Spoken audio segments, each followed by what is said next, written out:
Assalamualaikum warahmatullahi wabarakatuh.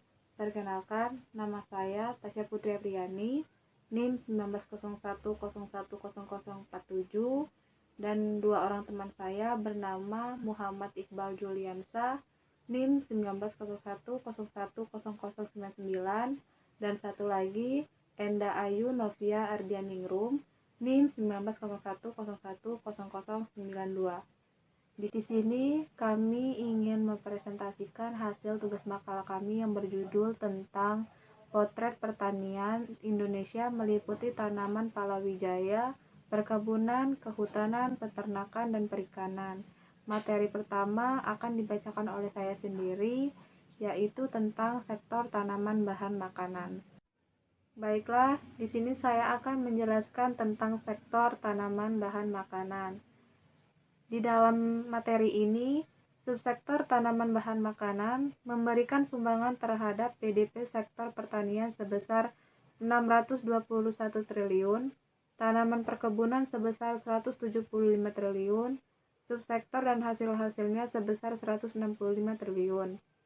Subsektor kehutanan sebesar 56 triliun dan subsektor perikanan sebesar 291 triliun.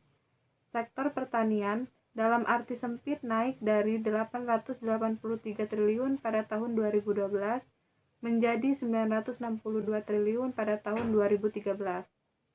Dan di sektor ini juga perekonomian Indonesia selama tahun 2012 sampai 2013 itu didominasi oleh 3 sektor, yaitu sektor industri pengelolaan, sektor pertanian, serta sektor perdagangan, hotel, dan restoran. Mungkin itu saja penjelasan dari saya. Materi selanjutnya akan dilanjutkan oleh teman saya bernama Iqbal. Kepada Iqbal, saya persilakan. Ini saya akan menjelaskan sektor tanaman perkebunan. Subsektor perkebunan merupakan salah satu dari subsektor dari sektor pertanian yang dapat meningkatkan devisa negara dan menyerap tenaga kerja.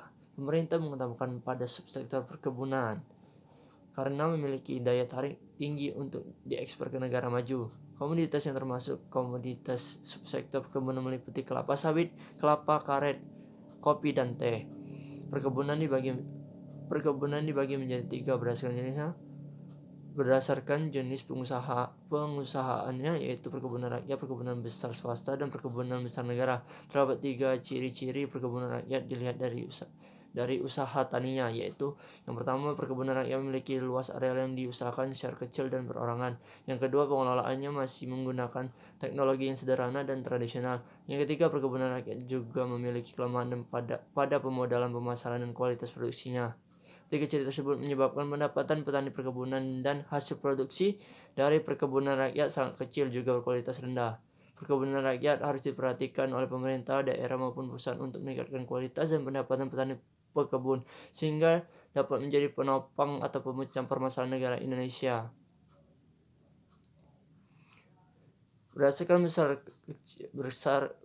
besar kecilnya usaha perkebunan rakyat dibedakan menjadi 2 kelompok, yang pengelola tanaman perkebunan dan pemeliharaan tanaman perkebunan.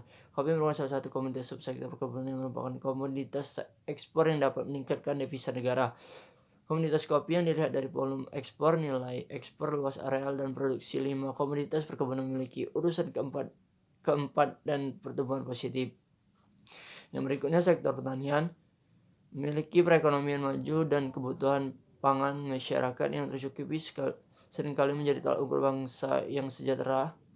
Indonesia masih jauh dari kata sejahtera jika menggunakan tolak ukur tersebut. Namun bukan tidak mungkin untuk Indonesia menjadi bangsa sejahtera dengan tolak ukur perekonomian dan kebutuhan pangan. Hal ini dapat dicapai dengan kemandirian dan kemampuan bangsa Indonesia. Sangatlah penting kemandirian suatu negara untuk produksi bumi sendiri, apalagi kita Indonesia memiliki keberagaman hayati ternak lokal yang melimpah, seperti sapi Bali, sapi Madura, domba Garut, kambing kacang, ayam kampung, dan itik. Produktivitas suatu bangsa ditentukan dari kemampuan masyarakat dan mengelola potensi sumber daya yang tersedia. Pembangunan merupakan bagian pembangunan nasional yang penting, karena salah satu tujuan pembangunan adalah meningkatkan kualitas sumber daya manusia yang unggul. Selain itu, tujuan pembangunan adalah meningkatkan pendapatan kesejahteraan peternak dalam menjalankan dan mengoptimalkan peran strategi ruang yang mencapai perekonomian yang maju serta memiliki ketahanan pangan nasional. Terdapat beberapa aspek pada sektor yang harus diperhatikan. Ya, baiklah, yang pertama menurut Hendrayana tahun 2008, masalah klasik yang menimpa dunia peternakan adalah lama-kelamaan muncul bibit sapi domba akan habis dan akhirnya hanya mengadopsi daging dan suatu dari luar. Pembibitan yang baik adalah pembibitan yang meningkatkan populasi ternak unggul. Yang kedua, peningkatan produktivitas ternak melalui penyediaan pakan yang bermutu, cukup, dan tersedia. Menurut Suryana tahun 2000, pembangunan penyediaan pakan dengan menggunakan bahan baku dari sumber daya lokal dengan memanfaatkan sebesar-besarnya keragaman sumber daya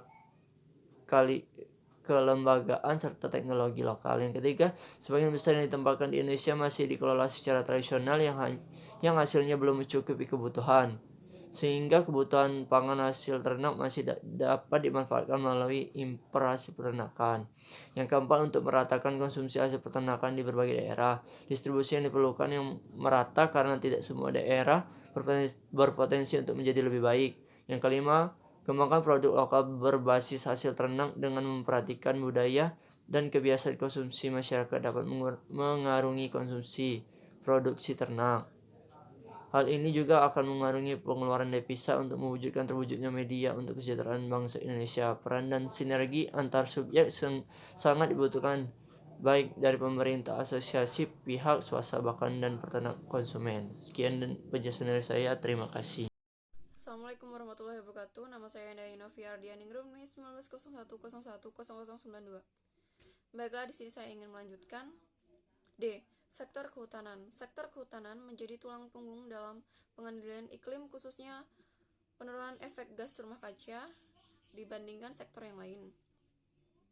Maka sektor first story ataupun Volu lebih siap, sehingga Menteri Kehutanan dan Lingkungan Hidup Ibu Siti Nurbaya menyampaikan bahwa kita akan mencapai Indonesia Volu pada tahun 2030, sehingga harapan bisa didukung dengan modalitas dan kebijakan yang ada.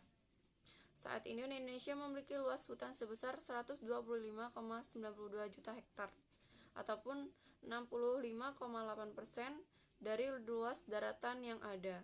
Dengan angka tersebut, kehutanan Indonesia memiliki potensi besar dalam pengendalian iklim.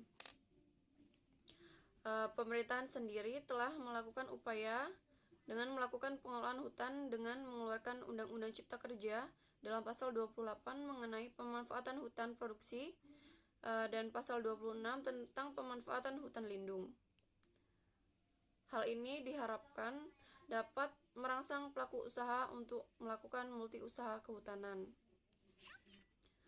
Kemudian menjadikan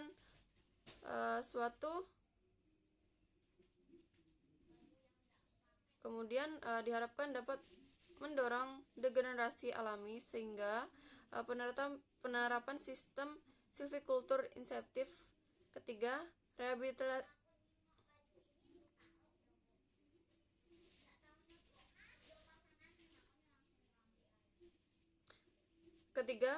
rehabilitasi lahan dan sistem rotasi, termasuk bagi pemegang izin pinjam pakai kawasan hutan ataupun daerah aliran sungai. Selanjutnya yaitu pengolahan lahan gambut yang dinilai berkontribusi paling besar dengan penurunan emisi. Perlu pemulihan vegetasi, penggayaan taman di gambut